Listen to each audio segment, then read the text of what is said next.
क्या आपने कभी सोचा है कि आपको ये मनुष्य शरीर क्यों मिला है?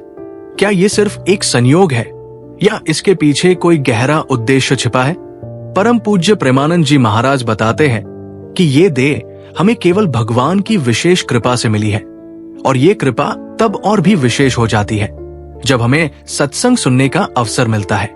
जरा विचार करके देखिए, हमारे भारत देश की 135 से 40 करोड़ की आबादी में कितने लोग हैं जो इस समय भगवत चर्चा सुन रहे हैं। ये अपने आप में एक बहुत बड़ा सौभाग्य है। आज हम यमुना जी के पावन पुलिन पर बैठकर वृंदावन में प्रिया प्रीतम की महान कृपा से एक ऐसे गुप्त रहस्य की बात करने जा रहे हैं जो अगर आप चुपचाप और बिना बताए करेंगे तो इसका नतीजा आपको हैरान कर देगा। ये कोई जादू या टोना नहीं है, बल्कि ये भक्ति, समर्पण और भगवान के प्रति अहेतुकी प्रेम का विज्ञान है। ये एक ऐसा आध्यात्मिक नियम है जो आपके जीवन को भीतर से बदल देगा। असली धन और असली दरिद्रता। महाराज श्री कहते हैं, अगर तुम्हारा मन श्री प्रिया प्रीतम के भजन में लग रहा है तो तुमसे बड़ा कोई राजा नहीं है। तुम दुखी मत हो, चाहे तुम्हारे पास धन, संपत्ति या भौतिक सुख न भी हो। और दूसरी तरफ जिनका भजन में मन नहीं लगा, जो भोगों में लगे हैं, उनसे बड़ा कोई कंगाल नहीं है। चाहे वे कितने भी बड़े धनी, जमींदार या उच्चाधिकारी क्यों न हो, यदि वे भगवान से विमुख हैं और अधर्म का आचरण करते हैं तो उनके हाथ में पाप के सिवा कुछ नहीं लगेगा। आज भले ही तुम्हारी स्थिति कमजोर हो, तुम्हारे खान पान की व्यवस्था अच्छी न हो, तुम्हारा कोई साथ न दे रहा हो, लेकिन अगर तुम प्रिया प्रीतम का नाम जप कर रहे हो तो तुम बहुत बड़े धनी हो। समय पर देख लेना, जब ये भक्ति की फसल अपना रंग दिखाएगी तो तुम खुद इसका नतीजा देखोगे। चुपचाप करो ये काम, भक्ति का विज्ञान। महाराज जी कहते हैं कि हम तुम्हें कुछ भी त्यागने के लिए नहीं कह रहे हैं। तुम जो भी काम करते हो उसे धर्म पूर्वक करो। अपने हर कर्म को प्रभु को समर्पित कर दो और बस नाम जप करते रहो।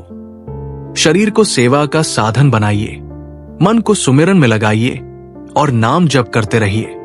लेकिन यहां एक बहुत ही महत्वपूर्ण शर्त है। अगर तुम अहंकार नहीं करोगे तो तुम्हारा बेड़ा पार हो जाएगा। अहंकार के नष्ट होते ही भगवत तत्व का बोध हो जाता है। तुम्हें कहीं भागने की जरूरत नहीं है। मन की दिशा जो भोगों की तरफ है उसे मोड़कर प्रभु की तरफ लगा दो। जैसे ही तुम ऐसा करोगे तो बिना किसी और साधन के करोड़ों जन्मों के पाप नष्ट हो जाते हैं। शास्त्रों में कहा गया है, सन्मुख होई जीव मोही जभी, जम कोटि अग नाशो तभी। जैसे ही जीव भगवान के सम्मुख होता है, करोड़ों जन्मों के पाप नष्ट होने लगते हैं। ये काम बिना बताए करने का मतलब क्या है? इसका मतलब है कि आप अपनी भक्ति, अपने सत्कर्म और अपनी साधना का दिखावा न करें। जो थोड़ी भक्ति करके लोगों में परिचय बनाना शुरू कर देते हैं कि मैं भगत हूं या मैं ये साधना कर रहा हूं, वे बिकने लगते हैं और प्रभु प्राप्ति के पद से भटक जाते हैं। महाराज जी इस सिद्धांत को एक गहरी बात से समझाते हैं। जितना तुम अपना परिचय छुपाओगे, उतना ही प्रभु अपना परिचय तुम्हारे सामने प्रकाशित कर देंगे, और जितना तुम अपना परिचय बढ़ाओगे, उतना ही प्रभु अपना परिचय छुपाते चले जाएंगे। इस सिद्धांत को समझ लो। जलन का कारण हमारी सोच। लोग अक्सर पूछते हैं कि अगर भगवान की कृपा चारों तरफ है तो हमारा हृदय जलता क्यों है? हम दुखी क्यों रहते हैं? दिन रात शोक, विषाद और चिंता की आग में क्यों जलते हैं? महाराज जी इसका उत्तर देते हैं, ना आग है, ना जलन है। तुम समझ नहीं पा रहे हो। ये तुम्हारी उल्टी सोच और उल्टी चाल की जलन है। जलन का कारण भगवान नहीं, कोई और व्यक्ति नहीं, बल्कि तुम्हारा अपना चिंतन और भाव है। तुम सुख को भोगने के लिए दुख की तरफ भाग रहे हो, असत का चिंतन कर रहे हो। इस बात को समझने के लिए महाराज जी दो ब्राह्मणों की कहानी सुनाते हैं। एक भगत ने दो ब्राह्मणों को भोजन कराया और 11 से 11 रुपए दक्षिणा दी। एक ब्राह्मण मुस्कुरा रहा था क्योंकि भगवान ने उसे बिना मांगे भोजन दिया और दक्षिणा भी मिली।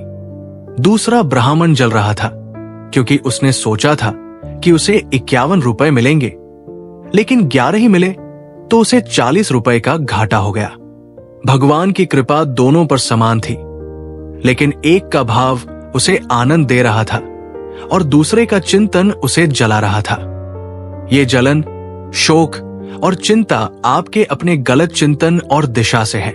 संसार में जो भी हमें सुखद लगता है वो सब नाशवान है और परिणाम में दुख देने वाला है।